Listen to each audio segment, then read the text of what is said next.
Nëse pret që trupi të jap alarm, mund të jesh duke pritur shumë gjatë.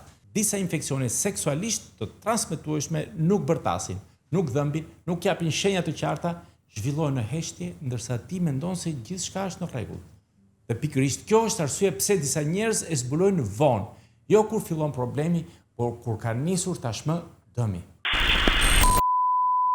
Përshëndetje miq e miq dhe ja ku takohemi edhe një herë së bashku. Jam doktor Skedi Faria, themeluesi i Kate Day Hospital.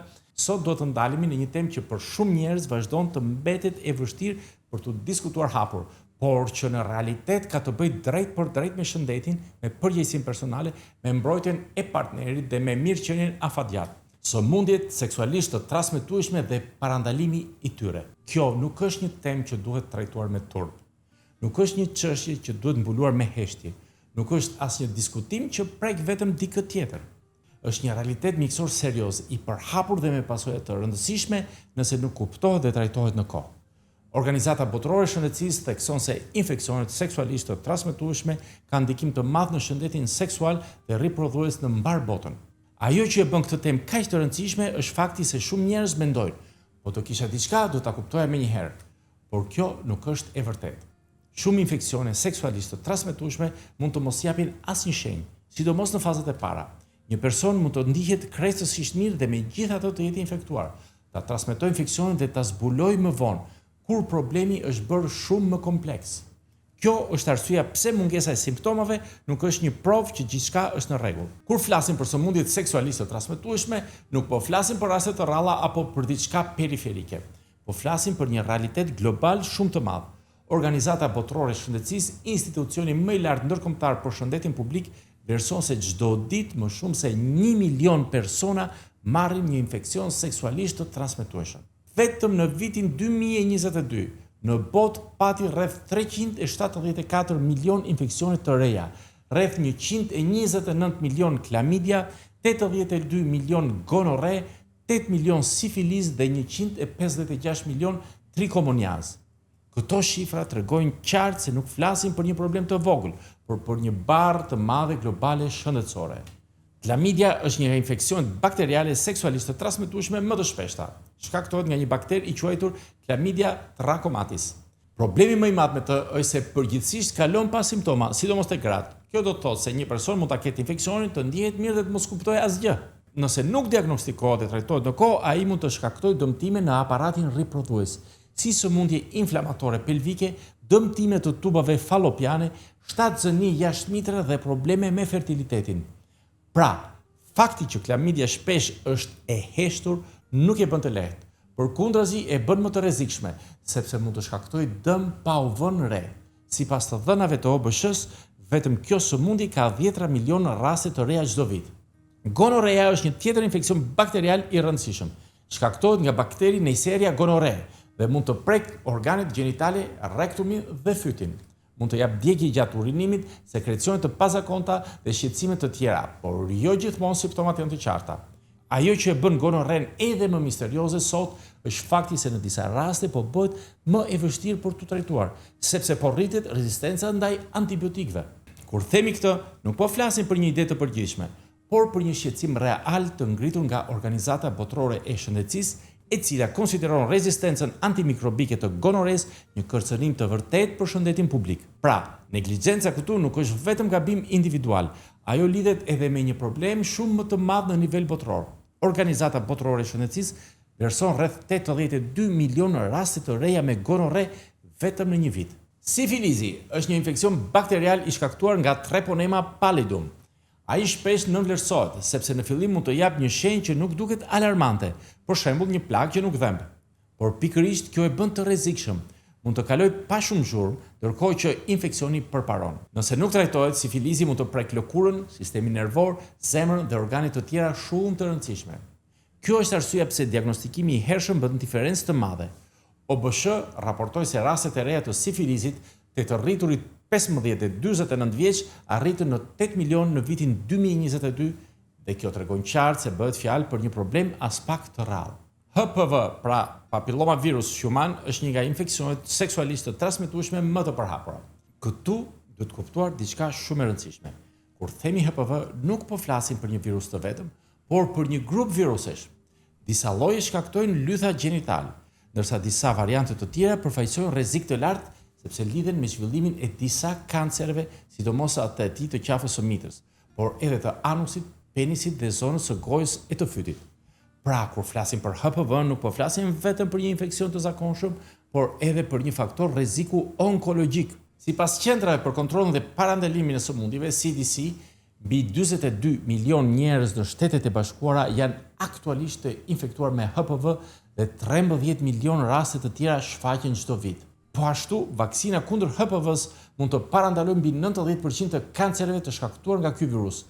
Gjithashtu, sipas Organizatës Botërore të Shëndetësisë, rreth 660.000 raste të kancerit të qafës së mitës janë regjistruar çdo vit në mbar botën dhe kjo sëmundje është përgjegjëse por rreth 350.000 vdekje vjetore. Herpesi gjenital është një infeksion viral që zakonisht shkaktohet nga virusi herpes simplex. Mund të shkaktojë fluska, plag, djegje, kruarje ose ndjesi shqetësimi në zonën intime, por jo gjithmonë simptomat paraqiten njësoj. Ajo që publiku dhe të kuptoj është se ky virus pasi hyn në organizëm mund të qëndrojë aty dhe të reaktivizohet sërish. Pra, nuk është i njëjti mekanizëm me një infeksion bakterial që trajtohet me antibiotik dhe zhduket. Kërkon menaxhim, kujdes dhe kuptim të natyrës së tij. OBSH vlerëson se rreth 520 milion persona jetonin me herpes gjenital përgjatë vitit 2020. Një shifër që tregon sa i përhapur është ky infeksion në nivel botror. HIV është virusi që sulmon sistemin mbrojtës. Këtu du të bëjmë një dallim shumë të rëndësishëm. HIV nuk është e njëjta gjë me AIDS. HIV është virusi. AIDS është faza më e avancuar e infeksionit kur sistemi imunitar është dëmtuar rënd dhe trupi bëhet shumë më i pambrojtur ndaj infeksioneve dhe sëmundjeve të tjera. Kjo do të thotë se një person mund të jetojë me HIV për vite me radhë pa kaluar në AIDS, sidomos nëse diagnostikohet herët dhe trajtohet si duhet, por kjo nuk e bën problemin më të vogël. Sipas UNAIDS, programit të Kombeve të Bashkuara për HIV/AIDS, në fund të vitit 2024, rreth 40.8 milion njerëz jetonin me HIV në botë. Rreth 1.3 milion u infektuan rishtasi gjatë atij viti dhe afro 630.000 persona vdiqën nga sëmundjet të lidhura me AIDS-in, duke përfshirë infeksione pulmonare si pneumonia, tuberkulozi, limfoma dhe hepatiti B dhe C. Kjo do të thotë se vetëm në vitin që lam pas në botë humbiste jetën dikush nga shkaqe të lidhura me AIDS-in pothuajse çdo minutë. Këto nuk janë thjesht statistika, por jetë dhe pasoja reale. Sot ekzistojnë trajtime që kanë ndryshuar thellësisht rrjedhën e HIV-it. Sipas UNAIDS, në vitin 2024, rreth 31.6 milion njerëz kishin akses në terapi antiretrovirale. Kjo do të thotë se diagnostikimi i hershëm ka vlerë të madhe, sepse trajtimi i rregullt mund ta mbajë virusin nën kontroll dhe të mbrojë ndjeshëm shëndetin e personit. Por pikërisht këtu qëndron thelbi. Sa më herë të diagnostikohet, aq më i mirë është kontrolli. Sa më vonë të zbulohet, aq më shumë rritet rreziku i kalimit në fazë të avancuar. Hepatiti B është një tjetër infeksion viral që mund të transmetohet seksualisht dhe që ka rëndësi të madhe mjekësore sepse prek mëlçin, një organ jetik për filtrimin, metabolizmin dhe shumë funksione të tjera themelore të trupit. Kur hepatiti B bëhet kronik, ai mund të çojë me kalimin e kohës në cirrozë dhe kancer të mëlçisë. Kjo do të thotë se nuk po flasim për një shqetësim të vogël, por për një sëmundje me pasoje potencialisht shumë serioze. Organizata Botërore e Shëndetësisë raporton se në vitin 2022 pati rreth 1.1 milion vdekje nga hepatiti B, kryesisht për shkak të cirrozës dhe kancerit të mëlçisë. Po ashtu, OBSH raporton se në vitin 2022 100 miliona njerëz jetonin me hepatitin kronik B ose C. Ajo që duhet theksuar është se për hepatitin B ekziston vaksinë e sigurt dhe efektive. Kjo e bën këtë infeksion një shembull shumë të qartë se si vaksinimi mund të shpëtojë jetë. Tani, pyetja që ka më shumë rëndësi për publikun është kjo: si ta kuptoj nëse duhet të shqetësohem? Në disa raste mund të ketë shenja si djegje gjatë urinimit, sekrecione të pazakonta, plag, lytha, skuqje, kruarje, gjakrrje të pazakonshme ose dhimbje. Por problemi është se shumë herë mund të mos ketë asgjë nga këto. Prandaj, nuk duhet pritur gjithmonë vetëm simptoma për të menduar për kontroll. Kur ka pasur ekspozim të pambrojtur, kur ka ndryshim partneri, kur partneri ka një diagnozë, kur ka dyshim ose kur një mjek e konsideron të arsyeshme, testimi është pjesë e kujdesit të përgjithshëm. Parandalimi nuk bazohet tek paniku, bazohet tek qartësia. Së pari, përdorimi korrekt dhe i vazhdueshëm i prezervativit ul ndjeshëm rrezikun e shumë infeksioneve seksualisht të transmetueshme. Është shumë e rëndësishme të përdorim formulim korrekt, ul rrezikun, por nuk e anulon në mënyrë absolute në çdo rast, sepse disa infeksione mund të transmetohen edhe nëpërmjet kontaktit me lëkurë ose zona që nuk mbulojnë plotësisht. Megjithatë, mbetet një nga format më të rëndësishme të mbrojtjes. Së dyti, vaksinimi.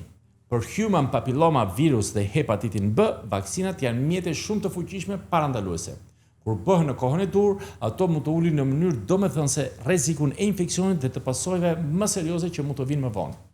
Së treti, testimi kur ka arsye reale. Një kontroll në kohë vlen shumë më tepër se sa një problem i neglizhuar. Nëse testi del pozitiv, partneri aktual dhe partnerët përkatës duhet të informojnë që edhe ata të testohen dhe të trajtohen kur është e nevojshme. Së katërti, komunikimi i ndershëm me partnerin. Kjo është pjesë e shëndetit seksual të përgjegjshëm. Heshtja nuk mbron askënd. Informimi, kujdesi dhe trajtimi në kohë mbrojnë si njërin individ ashtu edhe tjetrin. Së pesti, mos e zëvendëso mjekun me internetin. Jo çdo shenjë në zonën intime mund të thotë detyrimisht infeksion seksualisht i transmetueshëm, por jo çdo gjë që duket e vogël është e parëndësishme. Vetë diagnostikimi përmes rrjeteve sociale ose motorëve të kërkimit nuk mjafton. Kur lind dyshimi duhet vlerësim mjekësor. Ka edhe një aspekt tjetër shumë të rëndësishëm. Turpi vonon diagnozën. Shumë njerëz nuk kërkojnë ndihmë jo sepse nuk kanë shqetësim, por sepse kanë frikë të gjykohen. Dhe pikërisht kjo është një nga pengesat më të mëdha. Qasja mjekësore duhet të jetë pa paragjykim dhe pa etiketime. Në përfundim, sëmundjet seksualisht të transmetueshme nuk janë një temë për të fshehur, por për të kuptuar saktë. Disa prej tyre shërohen, disa menaxhohen, disa japin shenja, disa jo. Disa duken të vogla në fillim, por mund të bëhen serioze nëse neglizhohen.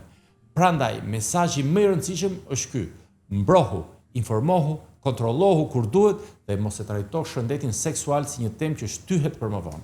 Sa më shumë të dim, aq më mirë mbrojmë veten. Sa më pak turp të ketë, aq më shumë diagnozë në kohë do të ketë.